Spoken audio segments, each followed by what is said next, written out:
Vanessa Mering. Silakan Vi. Ya, Sahih. Sibu telah dipilih sebagai tuan rumah bagi sambutan Hari Sarawak kali ini. Tapi sebelum itu, kita ke berita utama. Pelaksanaan pelan anti rasuah organisasi, terutamanya di Kementerian Kesihatan Awam, Perumahan dan Kerajaan Tempatan menunjukkan komitmen tinggi dalam menjunjung tinggi nilai integriti di kementerian berkenaan. Timbalan Premier Sarawak, Datuk Seri Dr. Sim Kui Hian memberitahu strategi dan inisiatif tersebut perlu dipraktikkan dalam melaksanakan tugas seharian bagi menunjukkan contoh yang baik kepada kaki tangan dan orang awam. Datuk Seri Dr. Sim memberitahu langkah ini diharap dapat mengurangkan kes penyalahgunaan dana awam, sumber dan aduan awam yang memastikan imej kementerian dan juga kerajaan tempatan ditingkatkan. Katanya pelaksanaan pelan ini juga menunjukkan komitmen kementerian dan agensi di bawahnya termasuk pihak berkuasa tempatan dalam memerangi rasuah diutamakan. Beliau berkata demikian pada Majlis Ikrar Bebas Rasuah Kementerian Kesihatan Awam, Perumahan dan Kerajaan Tempatan bersama agensi di bawah kementeriannya di Kuching. Datuk Seri Dr. Sim turut memaklumkan seramai 21 pegawai integriti di kementerian itu telah menghadiri program pegawai integriti bertauliah yang diadakan pada Mei lalu yang akan membawa kementerian itu ke arah untuk memerangi rasuah. Sibu dipilih sebagai tuan rumah bagi sambutan Hari Sarawak tahun ini yang akan diadakan di Stadium Tertutup Sibu. Menurut Menteri Pembangunan Wanita, Kanak-kanak dan Kesejahteraan Komuniti, Datuk Seri Fatimah Abdullah, sambutan tahun ini akan diadakan secara fizikal setelah 2 tahun sambutan perayaan itu disambut secara hybrid ekoran pandemik COVID-19. Datuk Seri Fatimah menjelaskan pelbagai pengisian menarik telah disusun atur bagi memeriahkan sambutan.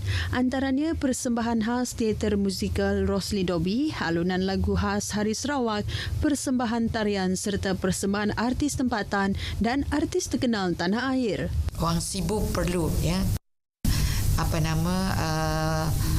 mengambil peluang ini sebab ini julung kali diadakan di Sibu dan yang kita fokuskan juga ialah nanti seperti yang saya sebut tadi dalam teater musicalnya berfokus kepada kehidupan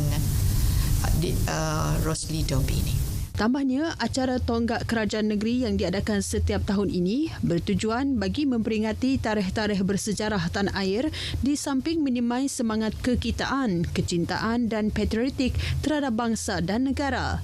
Datuk Seri Fatimah menambah, ia juga sebagai platform untuk menyampaikan mesej tentang kemajuan, pembangunan dan perpaduan negeri yang telah dikecapi selama ini, selain mengenang sejarah lampau yang menjadi tunjang keberadaan rakyat pada masa ini. Beliau berkata demikian pada sidang media Hari Sarawak 2022 di Sibu.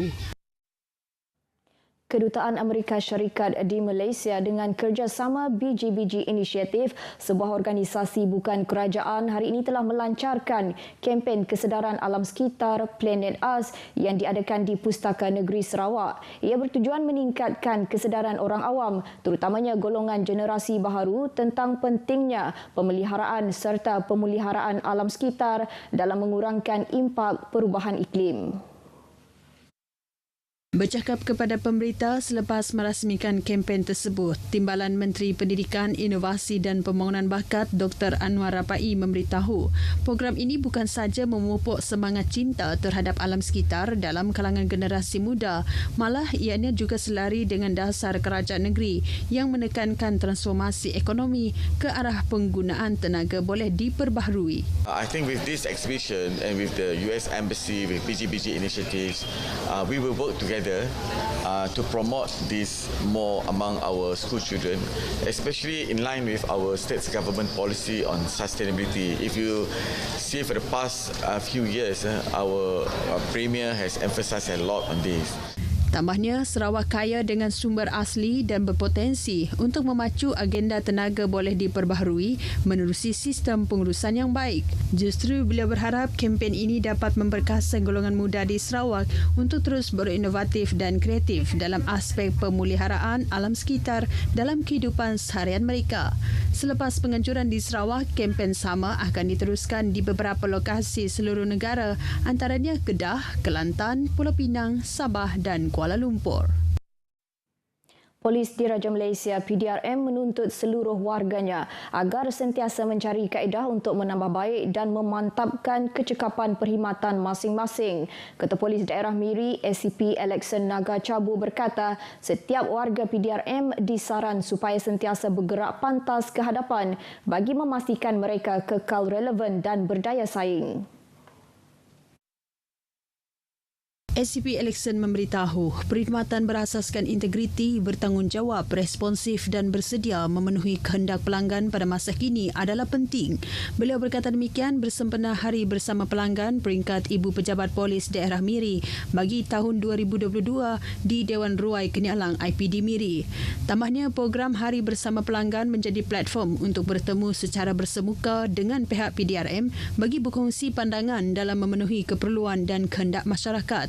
Justru beliau berharap program tersebut akan mencapai matlamat serta mampu memberi impak yang positif ke arah memperkasakan perkhidmatan PDRM.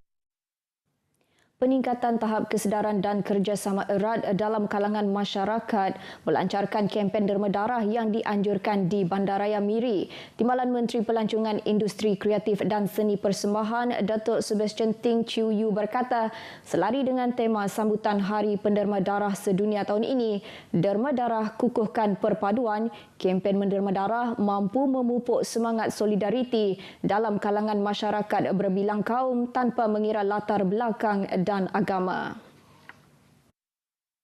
Datuk Sebastian berkata dengan menderma darah juga banyak manfaat yang diperolehi termasuk memastikan bekalan darah sentiasa mencukupi yang mampu menyelamatkan ramai nyawa dan keperluan lain di Hospital Miri.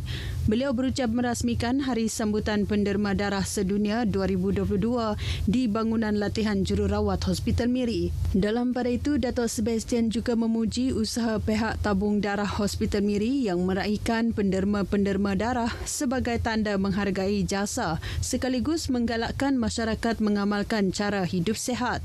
Pada majlis sama, beliau yang juga ahli Dewan Undangan Negeri Piasau menyampaikan sijil penghargaan kepada penderma darah dan rakan kerjasama strategik tabung darah Hospital Miri. Kumpulan Bintulu Port Holdings Berhad BPHB sedia meningkatkan kerjasama dengan Radio Televisyen Malaysia RTM Sarawak pada masa akan datang.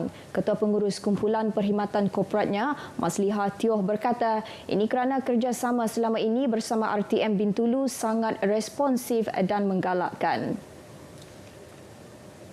Memang tidak pernah mengecewakan. Dan even at last minute kita minta tolong boleh buat coverage, then they never say no. They very good rapport. We have very good relationship dengan cawangan Bintulu per se. Then we don't have any problem. Then we really appreciate it. Now kita nak melangkau satu langkah lagi. Kita nak bersilaturahim lagi dengan macam Ibu Pejabat RTM. Beliau berkata demikian kepada pemberita RTM selepas mengadakan pertemuan dengan Pengarah Penyiaran Negeri Sarawak Nasrul Hakim Muhammad Noh di pejabatnya di bangunan RTM Jalan P. Ramlee Kuching. Dalam pertemuan hampir sejam itu, beberapa perkara dirancang untuk diadakan tahun ini, antaranya program jelajah bersama RTM Sarawak serta aktiviti bersama pengamal media di Kuching. Baik, dengan itu sekian berita dari Sarawak. Kita kembali bersama Sahi di Angkasa Puri. Silakan. Terima kasih, Vi.